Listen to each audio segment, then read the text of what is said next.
Hello दोस्तों, आज की वीडियो में जानेंगे जोधा अकबर की पूरी कहानी के बारे में। जोधा अकबर की शादी कैसे हुई थी और जोधा अकबर के कितने बच्चे थे और अकबर ने कभी जोधा बाई को हिंदू रीति रिवाजों से पूजा पाठ करने से क्यों नहीं रोका और अकबर जोधा बाई से इतनी मोहब्बत क्यों करता था। आखिर कैसे हुई थी जोधा अकबर की शादी। इन सभी जानकारी के लिए वीडियो के अंत तक जरूर बने रहें और जो न्यू यूजर है प्लीज सब्सक्राइब करना ना भूलें। चलो वीडियो शुरू करते हैं।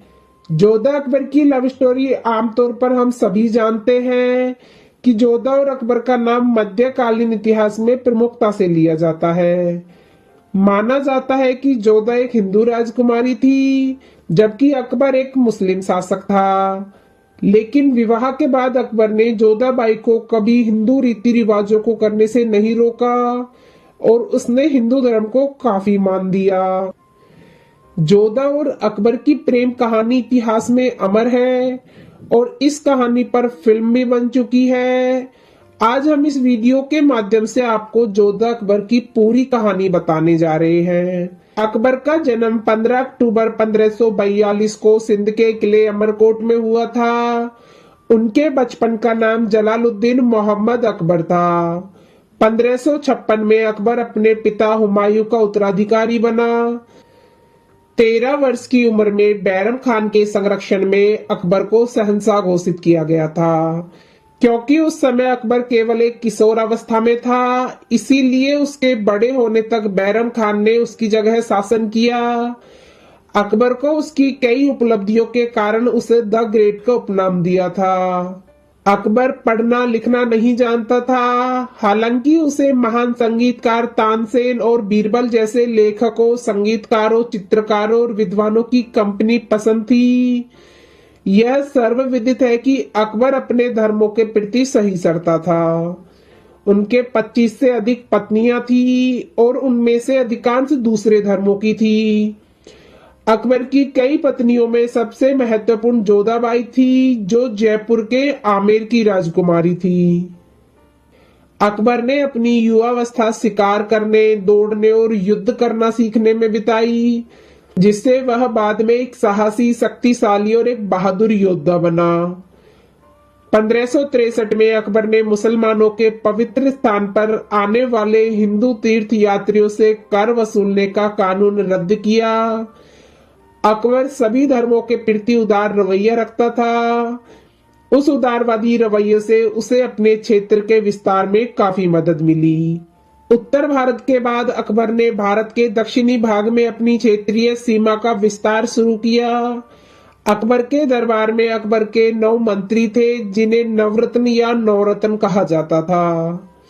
3 अक्टूबर 1605 को पेचिश के कारण अकबर बीमार पड़ गया। माना जाता है कि उनकी मृत्यु 27 अक्टूबर 1605 को हुई थी। मृत्यु के बाद अकबर के शव को आगरा के सिकंदरा में एक मकबरे में दफनाया गया था। दोस्तों, अब जान लेते हैं जोधाबाई कौन थी। जोधाबाई का जन्म 1 अक्टूबर 1542 को हुआ था। जोधाबाई आमेर जयपुर के राजा भारमल की बेटी थी। वह एक हिंदू राजकुमारी थी, लेकिन उसने एक मुस्लिम राजा अकबर से शादी की थी।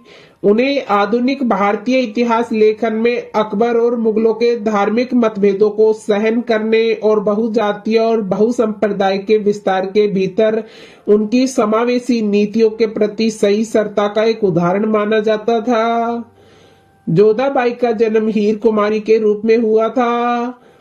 उनका अन्य नाम हीरा कुमारी और हरकाबाई था। मुगल इतिहास में उनका नाम मरियम उज जमानी के नाम से जाना जाता था।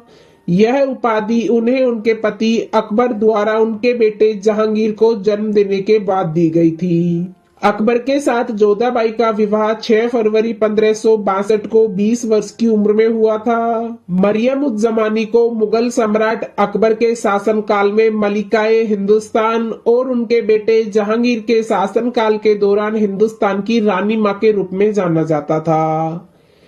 जोधाबाई सबसे लंबे समय तक हिंदू मुगल महारानी रही। उनका कार्यालय 43 वर्षों तक रहा। हीर कुमारी के साथ अकबर का विवाह अकबर और जोधाबाई के पिता के बीच एक राजनीतिक गठबंधन के कारण हुआ था। क्योंकि जोधाबाई हिंदू थी, इसीलिए इस विवाह के बाद सम्राट अकबर ने हिंदू धर्म के लिए अधिक अनुकूल दृष्टिकोण से देखा और इस धर्म को सम्मान दिया। अकबर से शादी के बाद भी हीरा कुमारी ने इस्लाम धर्म नहीं अपनाया और वह हमेशा एक हिंदू रानी बनी रही। सम्राट अकबर की कई पत्नियां थी, लेकिन वह जोधाबाई को अधिक प्रेम करता था। हिंदू होने के बावजूद उन्होंने मुगल घराने में बहुत सम्मान कायम रखा। जोधा को अकबर के पहले और आखिरी प्यार के रूप में जाना जाता है। अकबर जोधाबाई के शाही महल में पूजा पाठों की प्रतिक्रिया में भाग लेता था।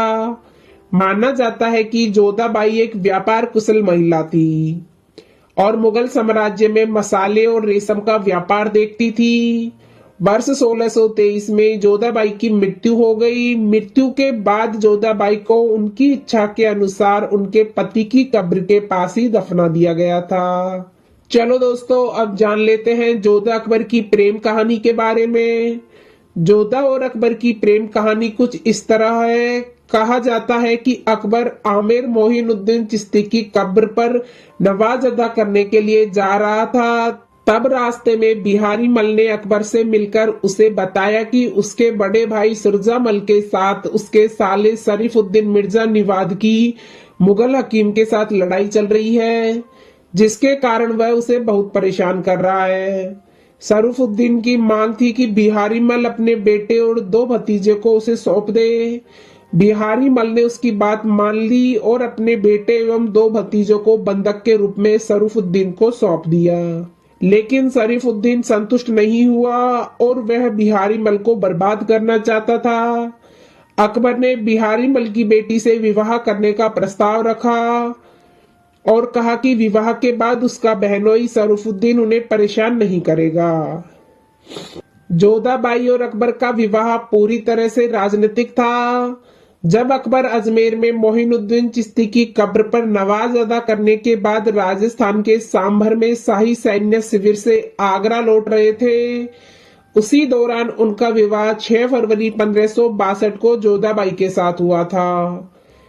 यह विवाह बराबरी का नहीं था और भारमल के परिवार की हीन सामाजिक स्थिति को दर्शाता था। आमेर की राजकुमारी के साथ अकबर का विवाह करने के बाद जोधा का पूरा परिवार अकबर के पूरे शासनकाल में उनके परिवार को सेवा प्रदान करता रहा। माना जाता है कि हिंदू राजकुमारी जोधा से विवाह के बाद अकबर ने खुद को मुसलमानों का बादशाह या शहंशाह घोषित किया था। अकबर ने शादी में कई राजपूत राजकुमारों को बुलाया था। अकबर ने ऐसा करके राजपूतों के लिए सब कुछ सम्मानजनक बना दिया। हालांकि यह उल्लेख है कि अकबर की राजपूत पत्नी मरियम उज़ ज़मानी ने मुगल दरबार में कोई राजनीतिक भूमिका नहीं निभाई थी। 1569 में अकबर ने यह खबर सुनी कि उसकी पत्नी यानी कि जोधाबाई गर्भ से है। इससे पहले अकबर के कई बेटे गर्भ में ही मर गए थे, लेकिन इस बार शेख सलीम चिश्ती ने घोषणा की थी कि उनके बेटे का जन्म सकुशल हो जाएगा। इसलिए पूरे गर्भ धारण की अवधि के दौरान जोधाबाई फतेहपुर सीकरी में शेख सलीम के पास ही रही। 30 अगस्त 1569 को अकबर के पुत्र का जन्म हुआ और उसने पवित्र व्यक्ति की प्रार्थना की प्रभावकता में अपने पिता के विश्वास को स्वीकार करते हुए सलीम का नाम प्राप्त किया। हालांकि जोधाबाई हिंदू बनी रही, लेकिन जहांगीर को जन्म देने के बाद अकबर ने उन्हें मरियम उज़ ज़मानी की उपाधि से सम्मानित किया। जब जोधाबाई की मृत्यु होती है तो जोधाबाई की आखिरी इच्छा थी कि उनके शव को उनके पति यानी कि अकबर की कब्र के पास ही दफनाया जाए और जोधाबाई की मौत के बाद उनके बेटे जहांगीर ने अपनी मां की अंतिम इच्छा को पूरा करते हुए ऐसा ही किया और अपनी मां के शव को अपने पिता के शव के पास ही दफनाया। तो दोस्तों, आपको यह वीडियो कैसी लगी प्लीज कमेंट बॉक्स में जरूर बताएं और ऐसे ही ऐतिहासिक वीडियोस देखने के लिए हमारे चैनल को सब्सक्राइब करना ना भूलें। चलो मिलते हैं नेक्स्ट वीडियो में, जब तक के लिए अपना ख्याल रखना। धन्यवाद।